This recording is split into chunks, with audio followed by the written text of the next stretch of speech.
Hey everybody, it's your girl Coco Kitten Bruja here, and as always, I am back with another deck review. This time we are going to go over the Archangel, Power Tarot cards by Radleigh Valentine. I like to do themed readings, not just for clients, but also for myself when I'm feeling like I want to tap into maybe my ancestors. I'll use certain decks. When I want to tap into my star seeds, I use star seed decks. And then when I want to tap into angel energy, I'll use my angel decks. And I really like this particular angel deck for many reasons, and we will go into it. But I did have a pretty strong connection to these cards when I received them. I got them from Amazon, so of course they were under 30 bucks. It's a 2-part box. And let's talk about the guidebook. Guidebook is same size as the cards. My hand is about medium average, so standard size for an oracle card, right? So in the book, we have a full table of contents for each particular card, which is good for me. I like being able to go to the specific card I need right then and there without scrolling back and forth, flipping back and forth.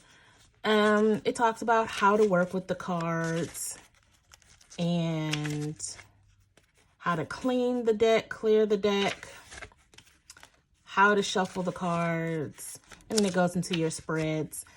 Typical guidebook stuff, right? And then we have our meanings. We go into the major arcana first.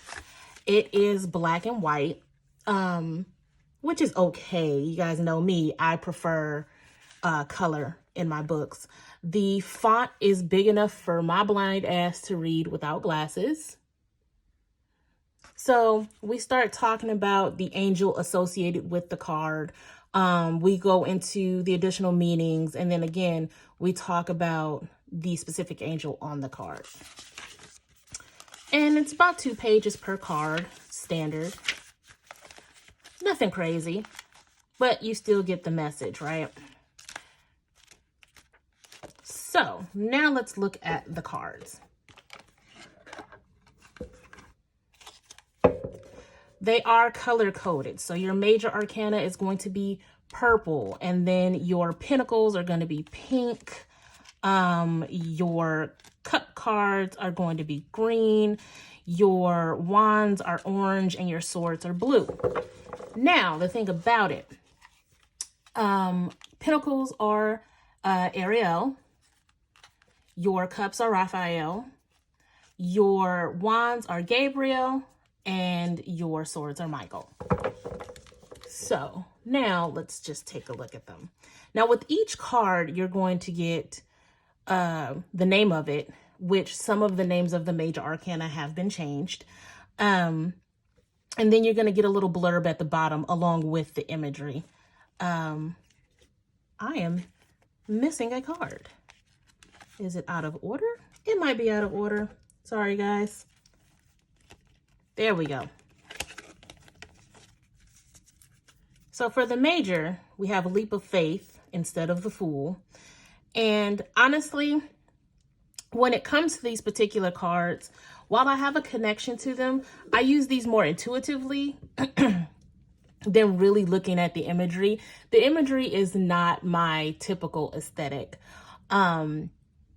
I just feel like there's a lot going on sometimes in the images. So I pretty much go off of the numerology, the feeling that I get from the card, especially if I connect to the actual angel that's referenced, like Archangel Metatron. And then, of course, you have the blurb down there. So this is a good deck for beginners. This is a really good deck for beginners. And then, of course, all skill levels from there. Sometimes the images can feel a little cheesy, but again, I use these more intuitively, especially since I have a base knowledge of tarot. These cards are not all that diverse. which is another reason why I don't really connect to the images, but I still connect to the deck. It's kind of weird, but I take it for what it is. These cards are good for angel work. And then it gives you the angel that's associated with the card right under it. And you can always go and look beyond what the guidebook says when it comes to that angel to understand the energy of that angel a little more.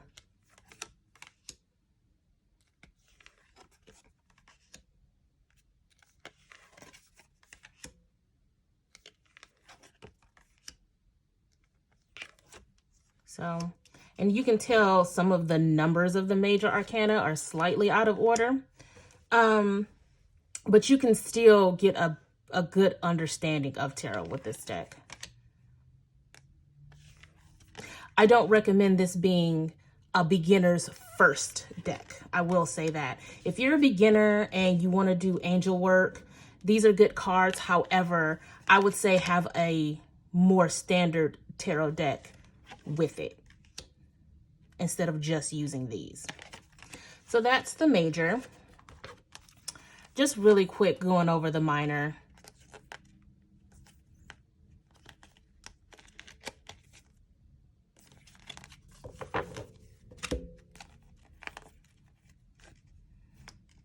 The OCD in me is I know you guys see the different color, the different color greens. So my OCD gets slightly unnerved by this, but I try to look past it to get the messages that I need.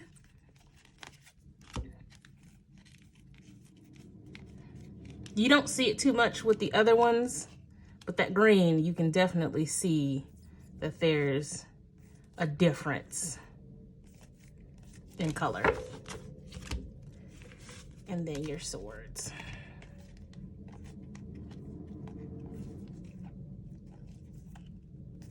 So talking about the construction of the card, it's very typical of an oracle, not too thick, not too thin, standard size for an oracle. There is a gloss to it. So if you're going to do photography with these cards at all, you're going to see that flare. I apologize for any background noise that you guys may hear. My street is very active. All in all, I do like these cards. It has its flaws. I would probably get it a 7 out of 10. But they are good for what they're used for. Will I use this every single day? No. But when I need angel messages, I will pull this deck and a couple of other decks as well to kind of give me an overall feeling of the messages I'm trying to get from angels, right? Let me know how you feel about this deck in the comments. Do you like them? Do you not like them? Do the different hues of green bother you like it bothers me? Let me know. Hit the like, hit subscribe. Guys, I am doing email readings via YouTube. So you can always hit me up at cocokittenbruja.com or direct message me, and I can get these readings out to you within 24 hours of payment, right? If you like any of the items you see, I do resin art. Resin is my jam. And you can check me out over at prismbyckb.com for all kinds of good stuff. All right, guys, again, let me know how you feel. I am not going to pull a card from this particular deck. I don't feel called to. So if you guys are waiting for it, sorry, we're not going to do one on this particular deck. Let me know how you feel about though. Till next time, peace.